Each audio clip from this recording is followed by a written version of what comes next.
प्रथम आनंदाची बातमी देतो की काल 22 मेला मान्सूननं अंदमान बेटावर दस्तक दिली आणि असा खूप सक्रिय झाला। त्याच्यामुळे महाराष्ट्रासाठी खूप आनंदाची बातमी आहे। म्हणजे यावर्षी लवकर पाऊस येण्यासाठी पोषक वातावरण तयार झालंय, म्हणून हा अंदाज लक्षात घ्यायचा।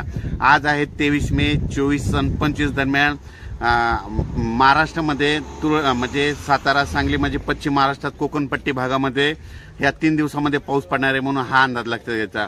उर्वरित राज्यात मात्र तुरळक ठिकाणी पाऊस पडणार आहे, मान्सून पूर्व पाऊस पडणार आहे, म्हणून हा अंदाज लक्षात घ्या।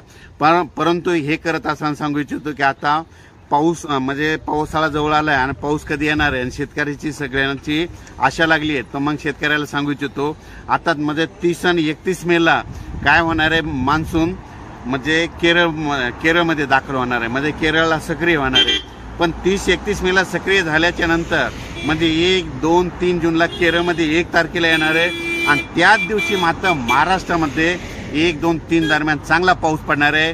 म्हणून ही खास करून महाराष्ट्रातल्या शेतकऱ्यांनी 1, 2, 3 जूनचा अंदाज लक्षात घ्यावा, कारण की 1, 2, 3 जूनला महाराष्ट्रामध्ये बऱ्याच ठिकाणी पावसाला सुरुवात होणार आहे। मान्सून केरळात येणार आहे 1 तारखेला, पण पाऊस मात्र महाराष्ट्रात देखील सुरू होणार आहे, म्हणून हा अंदाज लक्षात घ्या।